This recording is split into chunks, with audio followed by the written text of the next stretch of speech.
sun with a little bit of production from the CNO cycle, and it flips over. Stars much more massive become dominated by fusion using the CNO cycle. Okay, so very presciently, sort of the great physicist John Bacall, who's sort of one of the founders of the field of solar neutrino physics, and then this paper he laid out in 1964, discussing aspects of the standard solar model and neutrino production and the temperature dependence of these neutrino interactions, wrote this beautiful paper here in which he noted that only neutrinos with their extremely small interaction cross-sections allow us to see in the interior of a star and thus verify the hypothesis that nuclear energy generation is happening in the center of stars. Okay, so neutrinos actually now gave us a window into the universe that we can't see by normal means. Okay, so this actually was the birth, if you will, of the fields of neutrino astronomy and astrophysics. Okay. Okay, so the theorists were busy calculating these fluxes, so the experimentalists had to get busy trying to figure out how to detect them. So there was another experimentalist with a particularly large amount of ingenuity. His name was Ray Davis. So he is pictured here inside his cavern here in the Homestake mine in South Dakota. So Davis had a tank of chlorine, effectively, where he tried to use to capture neutrinos via the process here in your upper left, an electron neutrino, which is produced in the sun, captures on a chlorine, and makes an argon isotope as well as an electron. Okay, so what Davis was able to do was detect this neutrino capture process on nuclei, and these form these radioisotopes such as argon-37. And the isotopes are then chemically extracted for counting, and that's where he came in. By trade, he was a chemist, right, who had experiments that he built along these lines at Brookhaven. So he installed this in a mine in South Dakota to get us away from cosmic ray backgrounds. And Davis actually famously measured that the flux of neutrinos was about a third of what was predicted by theorists such as Bacall and collaborators. Okay, so you can imagine, all right, well, a third, that's pretty close, right? That's pretty good for the first experiment. What do you expect, right? So, okay, so then various other types of experiments, including the gallium radiochemical experiment, measured a similar process. Neutrino captures on gallium make a radioactive isotope of germanium, which was then chemically extracted. So gallium actually measured 1/2 of the flux of neutrinos that were predicted by Bacall and collaborators, right? So, okay, so something kind of weird is going on here, right? So if we believe that both of those experiments are with the measurements coming from both of those. Okay, so here's here's a plot of the gallium capture rate, so-called, as a function of time, going over a span of about 20 years, and this ended maybe a little less than 10 years ago. So there's 2 GALEX experiments that happened, or there's 2 gallium experiments that happened, and this capture rate, so-called, is about half of what's predicted in the standard solar model. Okay, so that's something we want to understand ultimately, and we'll come back to this in a minute here, why that's true. So then online, maybe in the 1980s and 1990s, came kiloton experiments such as the Super Kamiokande experiment, which was built in Japan, and the Sudbury Neutrino Observatory, which was built in Canada, in a mine in Canada. Okay, so differently from the radiochemical experiments, Super Kamiokande measured neutrinos directly scattering off of electrons, okay, and measured this process to great precision. And they, similar to the measurements of Davis and the gallium groups, they measured not exactly the number of neutrinos that they were expecting from theory. Okay. So that was that measurement that they made. So the SNO experiment then came along, and they added something different to the game here, and they said they could measure not only this elastic scattering process that Super Kamiokande measured, right?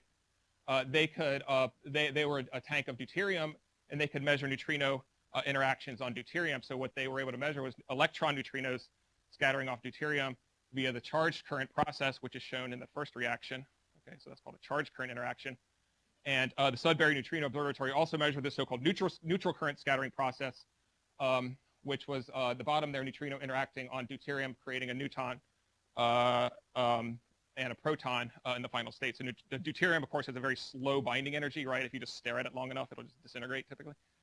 Not exactly, but so this was actually important, right? Because what this is going to tell us actually is that the electron neutrinos that are produced in the center of the sun are actually transforming flavors, right? So SNO was actually able to measure the entire component of the solar neutrino flux via this neutral current and charge current reactions, whereas with Davis gallium and super K were measuring was just part of it, right? Because some of it was transforming away to become neutrinos of different flavors, okay? And exactly how that worked really led to the birth of the field of solar neutrino physics.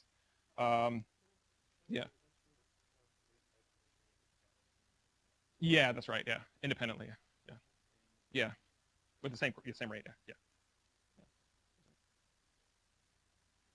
Okay, so these, I should mention, so these are measuring the neutrinos that are sort of the highest energy component of the solar neutrino flux, and I'll define that specifically in a second here, right? So highest energy neutrinos are the easiest to detect, okay, because the cross sections for neutrinos typically go like the square of the energy.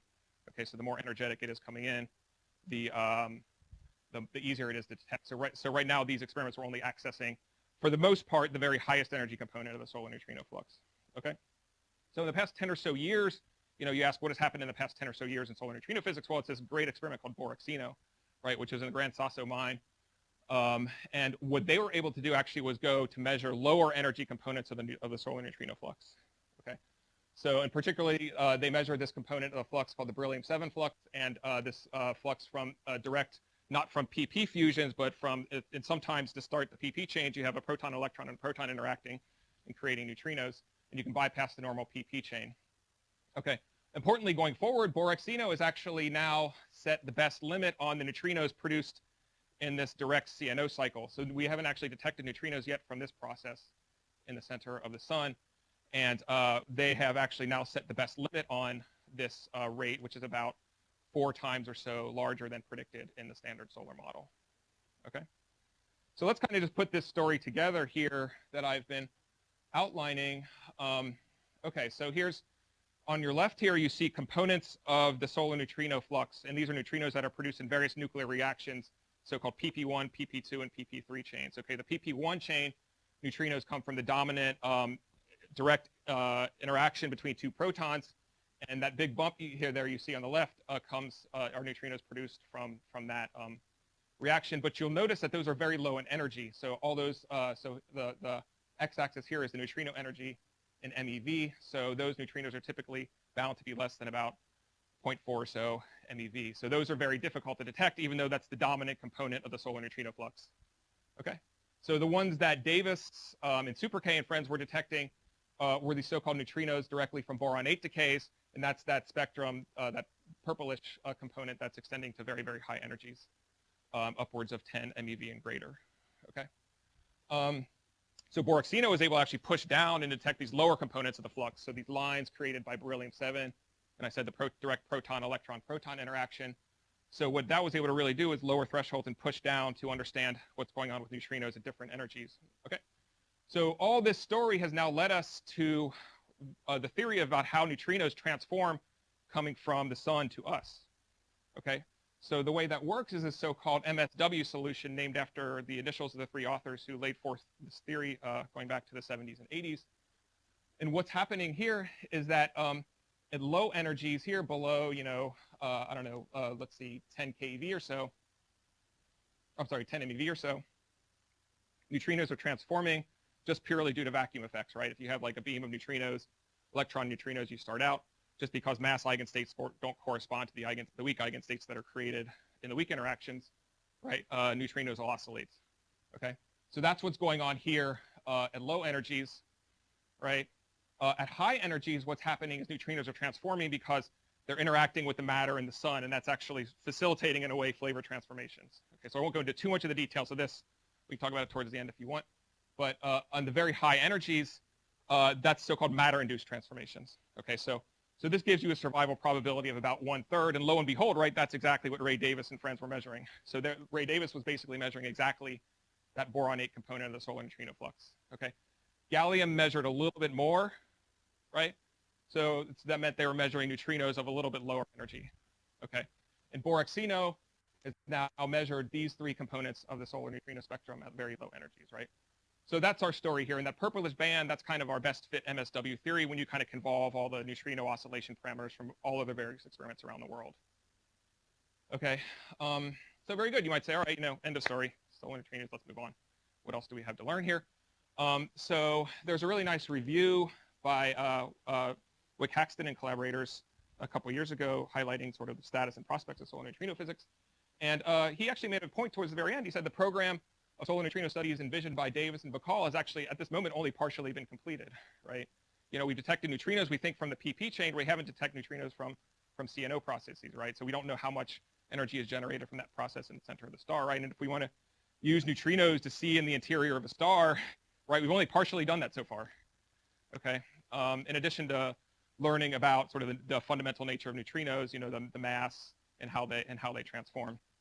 Okay, so that's so those are issues we kind of want to keep on our mind going forward here.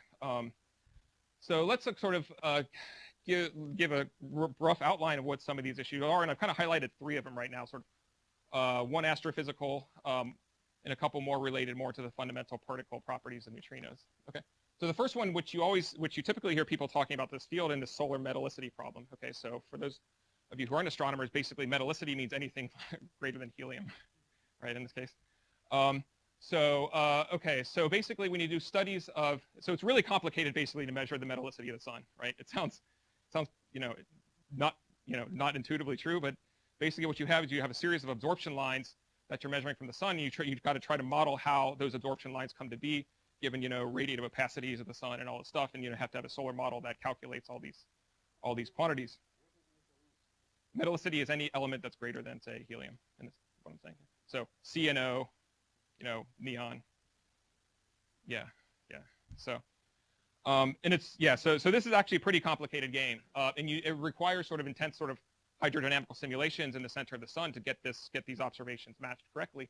And sort of the most recent series of observations, these 3-dimensional hydrodynamical simulations, and that's a loaded word there just to impress everybody.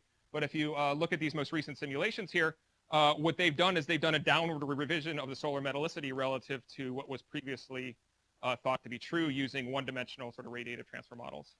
Okay. However, even though the theory got better, the agreement with the observations got worse, right? So this low metallicity theory is actually in prediction with data from the solar metallicity from experiments that come from, for example, helioseismology. Okay, you ask, okay, so neutrino fluxes actually tend to be very sensitive to the temperature in the core of the sun, right? And ultimately the solar metallicity when you talk about this in the context of solar models, right?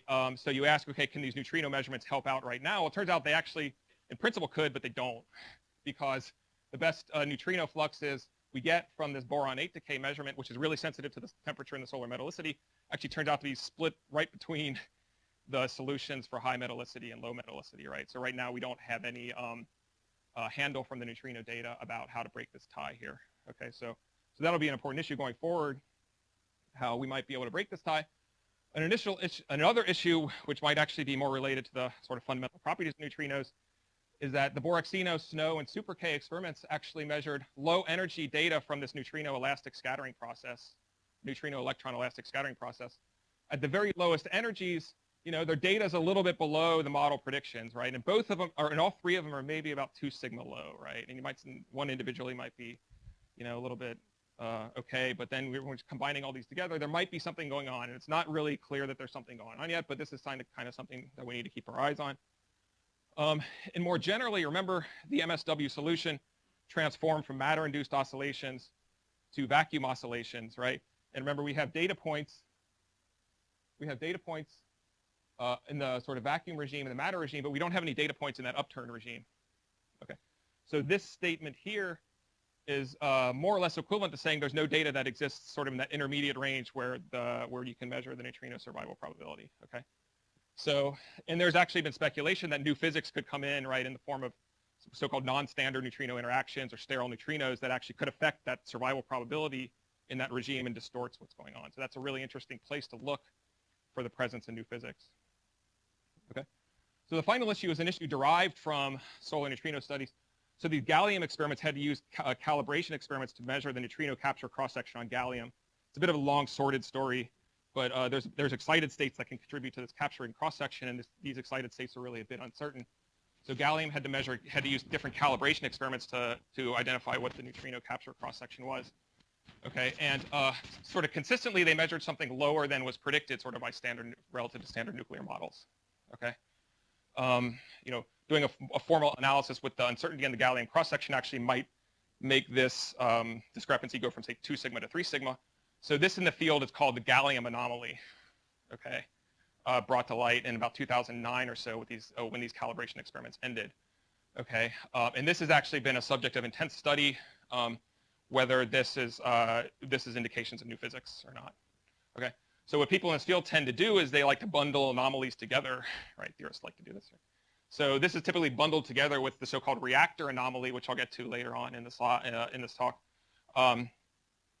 which basically tells us that the nuclear reactors appear to be measuring a flux that's a little bit lower than is expected from sort of standard models. And when you kind of like bundle these together, you may actually get hints of that's pointing at a similar physics scale of maybe a new neutrino at a mass of about an electron volt or so. Okay, that's disappearing on a baseline of a few meters or so, because these are calibration experiments, so they're sort of right inside the water, the tank of gallium. Okay, so I hope I brought to light here in this first more or less half an hour, sort of the background, why we're studying what we're doing here. So let's say in the next 15 or 20 minutes, what are we going to do about this in the future, and how does this tie into the dark matter game? Okay, so what we're going to do here is look for a new interaction to study neutrinos, okay, which hasn't been detected before, which we might learn something about the properties of these guys and maybe shed light on these anomalies. Okay, so what we're going to do is study this process, neutrino-nucleus coherent scattering. This is actually, from the perspective of standard model physics, is actually very well understood. It was first calculated in 1973, right? This is one of the basic cross-sections you calculate in your particle physics class in graduate school. So if there was an existence of a weak neutral current, this had to happen. You get this coherent interaction because the total scattering amplitude is a sum of that on the constituent nucleons, right? Basically, you're comparing the momentum transfer of the nucleus to the incoming wavelength of the neutrino. Okay, so this is great because it has a huge cross-section, right? So this red curve here, so this is the neutrino energy, it's the cross-section. So the red curve here is the total scattering cross-section for this process, right, as a function of neutrino energy. And down here are the standard ways in which we've detected solar neutrinos already. And you might say, well, wait, this is stupid. Why haven't we detected that red thing yet? The problem is, like, these nuclei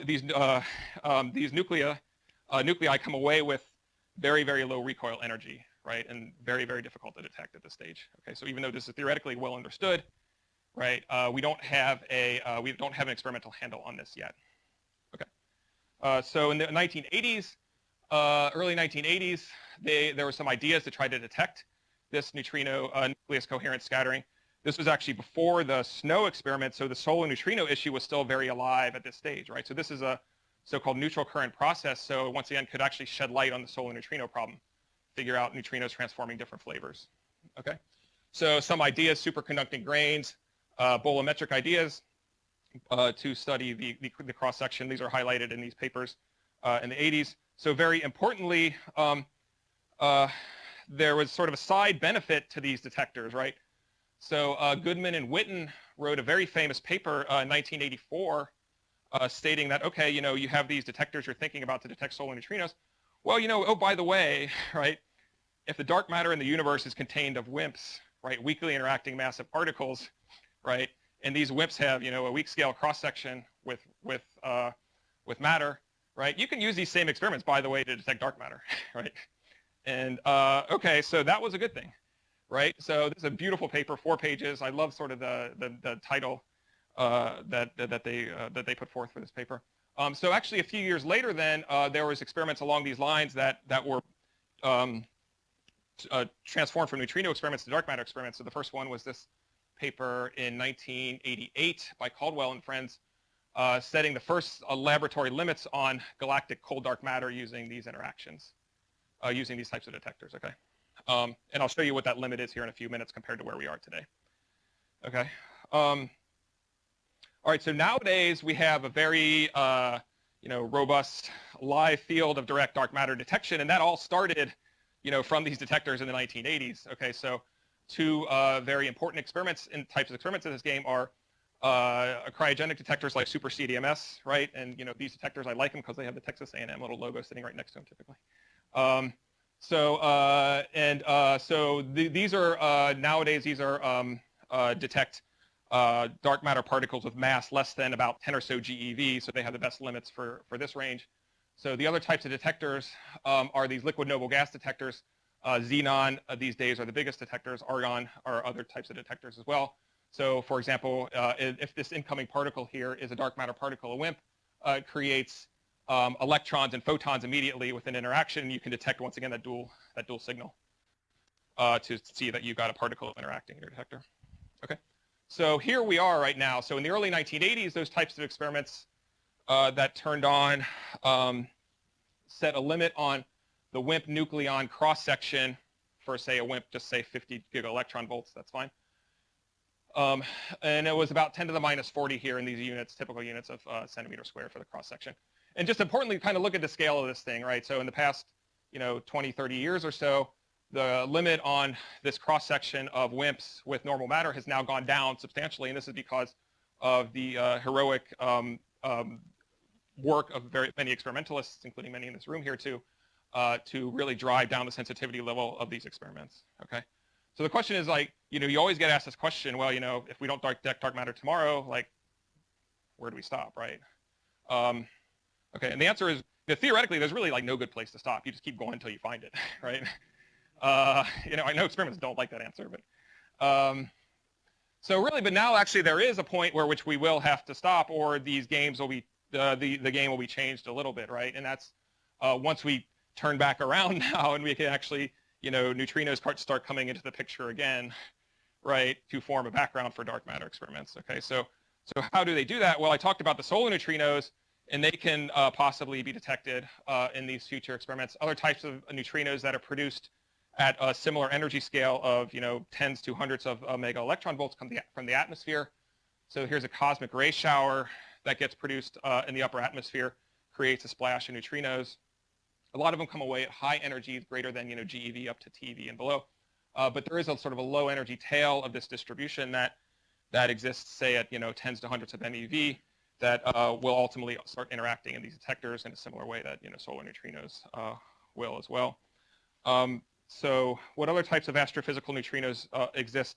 Supernova, right? We know neutrinos come from supernova, right? So theoretically, neutrinos from a core collapse supernova, they carry about 99% of the total energy away, right? That statement was beautifully verified by one measurement in 1987 from supernova 1987A, which occurred in the Large Magellanic Cloud, right? Approximately 20 neutrinos were detected by two different experiments at that time, and that more or less confirmed this story, right? That most of the energy of a supernova is carried away in neutrinos of order tens of MeV or so.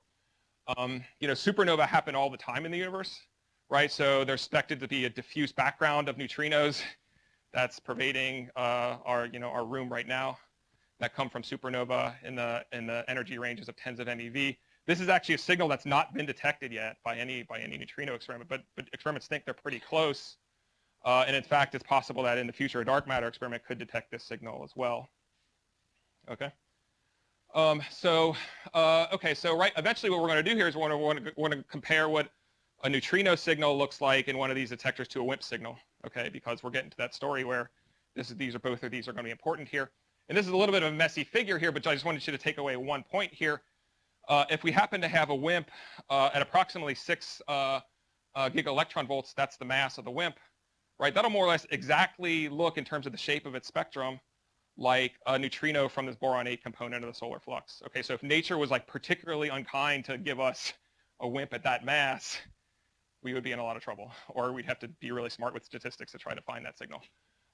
Similarly, neutrinos from the atmosphere look like a WIMP approximately 100 gigaelectron volt in mass. Okay, so these experiments are now very different, going to be transitioning to something very different. No zero background experiments, and I say zero background in quote, but it's to the point where there are other astrophysical signals out there that need to be thought about. Okay, so here's where we are. This is the best limits now on the WIMP nucleon cross-section as a function of mass. This comes from the Lux experiment, which actually sits in the Ray Davis cavern in the Homestake mine in South Dakota. Okay, so here's the band. So the best limits are about 50 gigaelectron volts or so. We've actually defined a new unit of cross-section called a zeptobarn, by the way. It's 10 to the minus 45 centimeters squared. So here is a signal, right? I said, if the WIMP was 6 GeV, you'd exactly match this boron-8 component of the solar neutrino flux, and that's exactly what that's saying there, right? But you can imagine in some Poisson sense, this is going to affect WIMPs over all masses, right? Because your detectors, there's going to be events all over your detector, all over the place in your detectors, and any WIMP of any mass is going to get affected here. So that creates really kind of a lower bound, if you will, to where dark matter experiments become non-neutrino affected at all. Okay, so experiments like Super CDMS will hit a solar neutrino background less than about 10 MeV, 10 GeV, and WIMP's mass in the 100 or so GeV range will be affected by neutrinos from both the supernova and atmosphere. Okay, so really then there's just two questions going forward, right? How do you ultimately differentiate a signal from a WIMP from a neutrino, right? And then ultimately, how do we use these types of detectors to learn about the properties of dark matter and neutrinos? And that's what I'll kind of just spend the next 10 or 15 minutes talking about here.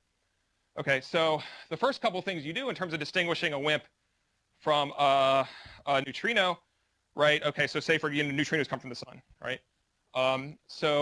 It's been long understood that the WIMP rate in time will annually modulate a detector if we just kind of take our basic model for what we think the WIMPs are zooming around, how the WIMPs are zooming around in our local neighborhood.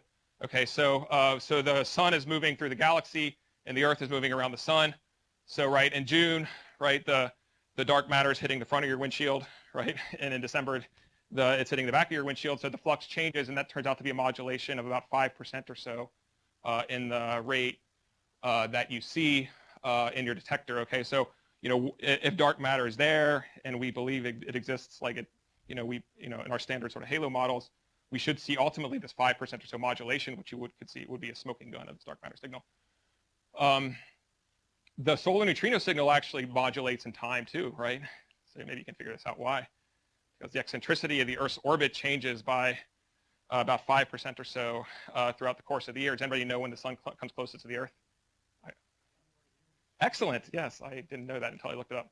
Yeah, so January the 4th, the sun comes closest to the Earth, right?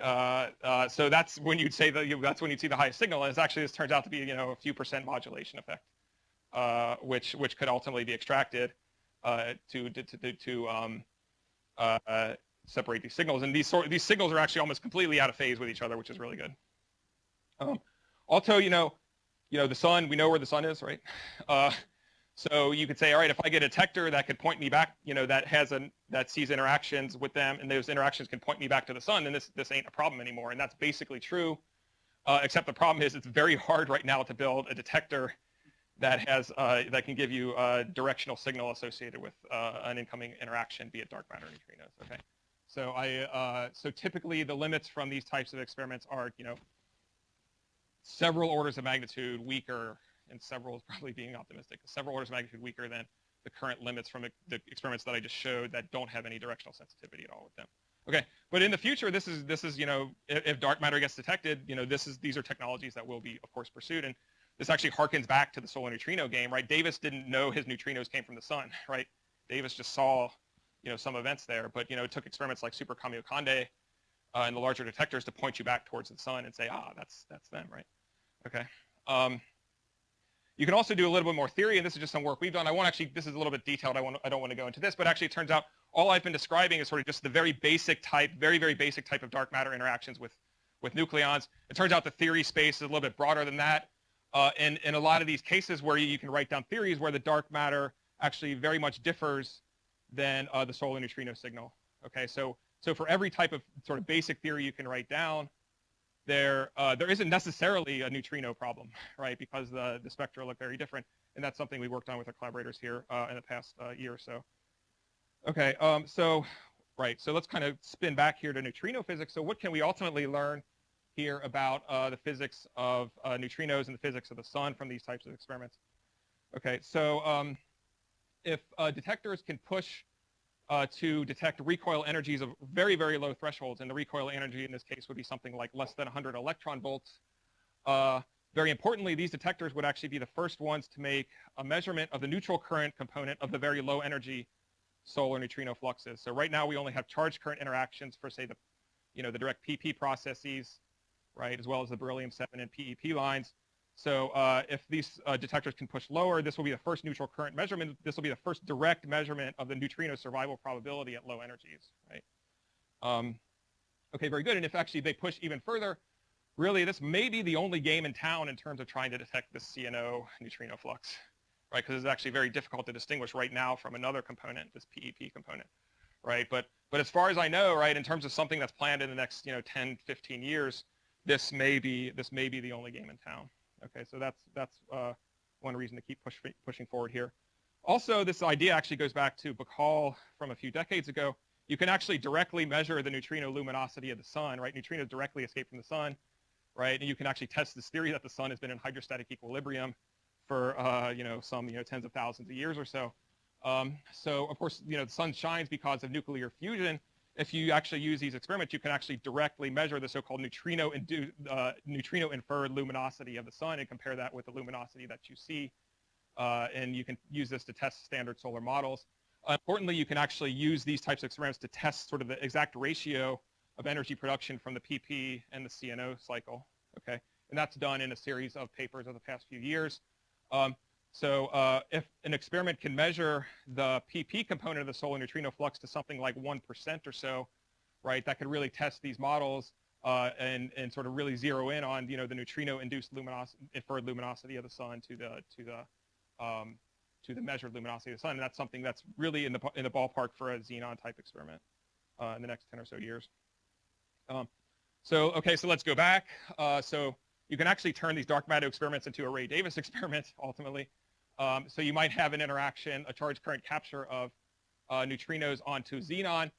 You can create cesium, and this particular isotope of cesium has a half-life of about 10 days or so, right? And my friends on dark matter experiments tell me it's not completely crazy to think about chemically extracting that cesium from the xenon tank. This background is actually much lower than current neutrino backgrounds from the direct PP scattering, but it's actually not a possibility, not an impossibility. And I should actually mention the 1990s, when the solar neutrino problem was still around, this interaction was actually postulated as a means to try to test the standard solar model. Okay, so the last 5 minutes or so, let me actually sort of close the loop here to talk about neutrinos at sort of the same energies, right? But how we can use neutrinos from a different source to test similar physics that's going on in the solar neutrino sector, and that comes from particularly nuclear reactors. Okay. So nuclear reactors are very good. They're a very intense source, like I said, of electron antineutrinos, right? These antineutrinos interact in the experiments such as Rhines and Cowan's via these inverse beta decay interactions. So sort of a nagging issue, in addition to the Gallium anomaly, is this reactor anomaly, which is sort of measured reactor fluxes that are a bit lower than are predicted in sort of basic models of these chains of nuclear reactions. And of course, this is a bit controversial at this stage, whether this is, what type of physics is actually coming in to form this problem here. But this is a bit of a nagging issue in this field, and no one really has a conclusive solution to it yet. I should mention, like I said, all these are detections of reactor neutrinos are through this inverse beta decay process here, right? If we have a coherent scattering experiment, right, that's a different ballgame, right? And that can test, that can be an alternative test to the flux, for this reactor flux. And so here's the results from a paper we had earlier a couple of years ago. So the idea here is you can only do this once again if you have detectors that can detect those very tiny recoil energies of nucleons, something less than about 100 or so electron volts. So this is a bit of, like I said, there's a bit of a mess here, but if you just sort of look at the solid blue here, this tells you that as you go lower and lower in energy, this signal really picks up. So there's a lot of signal there, right? It's just a matter of building the detector that can get there. Okay, so that's where we come into play here. So Rupak and Nader in their group have actually said, hey, we can do that, right? We've got detectors from our super CDMS experiment that are perfectly capable of measuring this sort of interaction.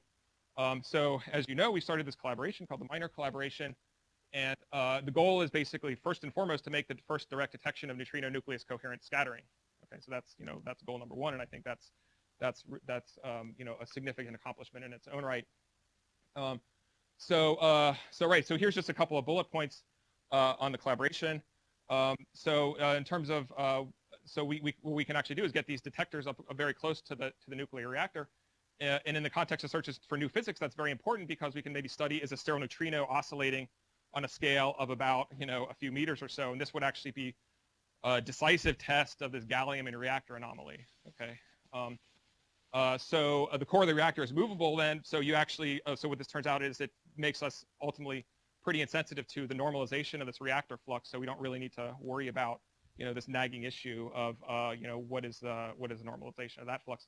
So there's many types of experiments that are going on around the world, not many, but a few going on around the world to try to measure this signal, and this has kind of been a holy grail for neutrino physics for several years, and it seems like now we're getting the technology in combination with the dark matter program to do this.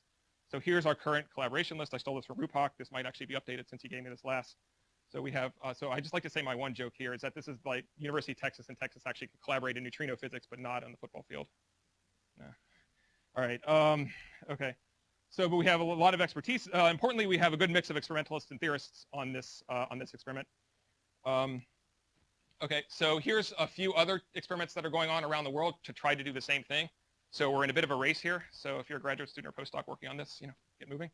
The Connie experiment, let's see, the show reactor experiment, there's some discussion, and then the Texano experiment is a Taiwan-based reactor to measure this same signal here. Let me close here in the last couple minutes here, just give you an idea of like what types of new physics we can probe for with this type of experiment. And there's really three key points here. The so-called non-standard neutrino interactions, which is diagrammed in the figure on your left. We can search for, say, a neutrino magnetic moment, which is right now sort of well below the sensitivity of modern experiments. Or like I said, we can search for sterile neutrinos, which is really a key thing. Okay, so for non-standard neutrino interactions, so really, just if you're not an expert in this field, just imagine there's some new interaction, which is highlighted here by this Z prime. Okay, that's mediating a neutrino interaction with matter, and that Z prime may or may not change the flavor of that neutrino as it comes in and comes out. Okay, and actually it turns out that there's relatively weak limits on these so-called non-standard neutrino interactions at these energies. Okay, and this coherence process actually is very well suited to study these types of signals. Okay, so also sterile neutrinos. So here's a bit of a here's a bit of a sensitivity plot from a figure we published a year or so ago. So these blobs here, so let me just sort of schematically sketch this out for you. These blobs here are regions in the mass and mixing angle parameter space that are consistent with the gallium and reactor anomalies, right? And these lines here are kind of our sensitivity limits. So you can see, so we think after just a few years of running, we can actually blow these sensitivity limits away and like I said, make a conclusive test of whether this additional sterile neutrino exists or whether it's just a figment of the theorist's imagination. So finally here, there's more experiments that are searching for coherent neutrino-nucleus scattering. So these aren't based on reactors. Here's one of the bigger ones here that's based at the Oak Ridge National Laboratory spallation neutron source. So this produces neutrinos from pion decay. So the neutrinos come away at a little bit larger energies than reactors. So we're studying this coherence process then in a different energy regime, the regime of tens of MeV, right, versus 1 MeV, right, like reactors. And ultimately, both of these experiments are going to be necessary really to understand the physics on different scales here. Okay, so here's a slide of and just a little bit of a highlight of how of this experiment. And I should kind of finally note here. So you can also search. You can use this coherent experiment, and you can use the reactor experiment. You can use solar neutrinos to try to search for new physics across a different mass scale. And so this is the way that this is like to be that theorists like to plot this in terms of the mass of, say, a new particle that's mediating an interaction between neutrinos and matter versus, say, just the strength of the coupling. And there's various limits on these interaction space. And so something like minor, we think, if you follow this blue line here, sort of really probes a regime of this parameter space that's not touched by various other solar neutrino experiments, as well as deductions of these couplings and mass from supernova 1987A. So I just so this is actually the work of several theorists in this group. Shu is a graduate student, as well as I should mention also the work of Joel Walker, who is a theorist at Sam Houston State, who works very closely with us as well, who's become a really great collaborator of ours. So okay, so that's kind of it. So I hope I've convinced you that sort of the dark matter neutrino programs are, they started out together, they separated, and now they might be coming back together. And I think what could be interesting here is that we can use these same types of detectors to not only hopefully find the dark matter, but also study important properties of neutrinos, and we're doing that right here. And of course, we're always looking for people to help. So if you're interested in thinking about the stuff with us, come talk to anybody. So thanks for your attention.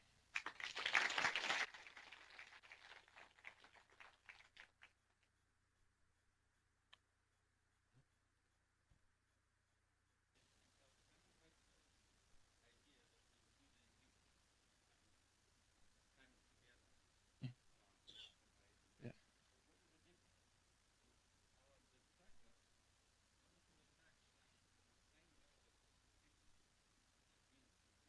Mm-hmm. Yeah.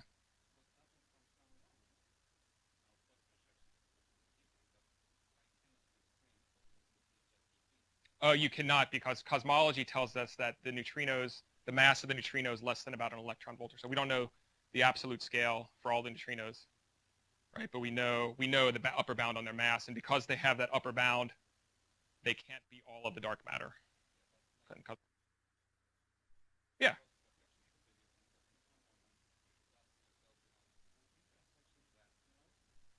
Well, no, I mean you can have gravitationally mediated interactions cross sections. You can make, there's dark matter may be unfortunately undetectable, right? Right, if it's just mediated by gravitational interactions, right? So we're kind of living in this weak scale right now. I mean, we theoretically kind of like to play around there, but it doesn't have to be. And I mean that's a good point. I mean, in the 1980s, right, there was some sentiment that neutrinos, solved all the problems of the world and were all the dark matter, right? But then, given their mass scale and given that they were relativistic in the early universe, there were sort of large-scale numerical simulations done of what would say hot dark matter neutrino universe look like, and it turns out it looks nothing like what we observe in the large-scale universe. So the neutrinos we kind of know and love are great particles, and in some semantical sense they're dark matter, right? But they're not like all of the dark matter, right? It might be something else with weak interactions. Yeah. Yeah. So this is basically just neutrino. This is solar neutrinos here. So so there's the endpoint of that solar neutrino spectrum, right, that I showed in the very beginning, and above like 15 MeV, you don't see neutrinos from the sun anymore. So so neutrinos with 15 MeV and below actually make interactions in your detector sort of in this sort of low energy range for nuclear recoils, and that corresponds to a WIMP. A WIMP of 10 GeV or less would do that, right? So this is basically neutrinos from the sun, and then this is neutrinos from the atmosphere, which are larger energy and can make a signal in your detector, deposit more energy in your detector, corresponding to the energy deposited of a WIMP of about like 100 GeV or so. Oh, this goes up just because the flux. So the flux of WIMPs goes down the more massive it is, right? So it's climbing because basically, right, if the WIMP was 1 TeV versus 100 GeV, 1 TeV would be a problem because it's there's less of them in your coffee cup. Right?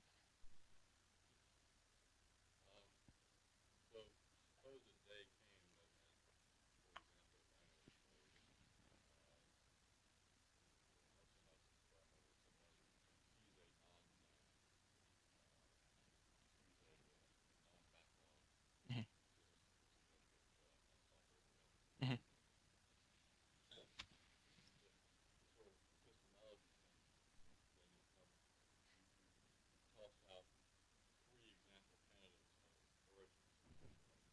Mm-hmm.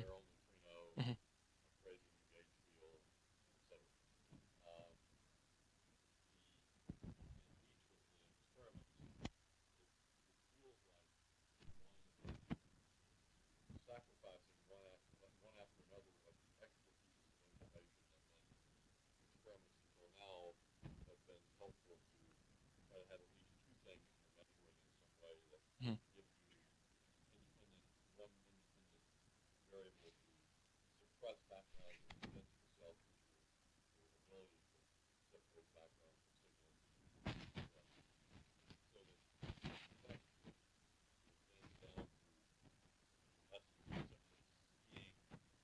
Yeah, that's right.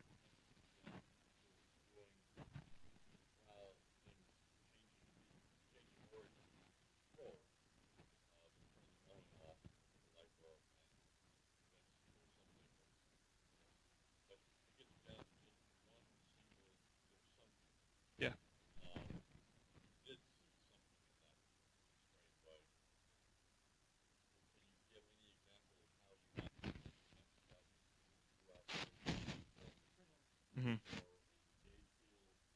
So I could tell you maybe the sterile neutrino example. So you were very right, and that's the first thing the postdocs and everybody here are doing is trying to find how do you your normal experimental backgrounds, which I'm not an experimentalist, so I sort of glossed over those and said you guys worry about those. But yeah, so the normal thing is you have your experimental backgrounds, and then you say where's the signal, right? There's a standard model signal sitting there somewhere, and the first thing I'm going to do is identify that. Okay. Okay, so let's say then you've got that, right? Okay, then you might look, for example, for features on top of that standard model signal that tell you there's a crazy new gauge boson or something that's fixing this.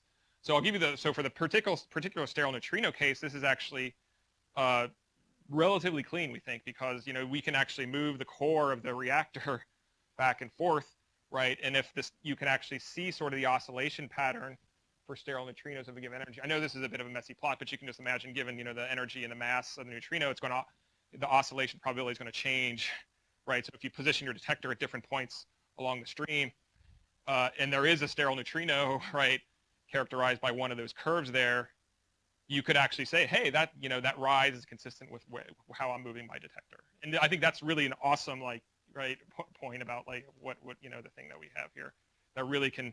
And it zeroes out this uncertain flux normalization, right? And going forward, that's really in terms of finding the signal. This is, I think, sort of the big piece of sort of low-hanging new physics that could be searched for. So that's one possibility.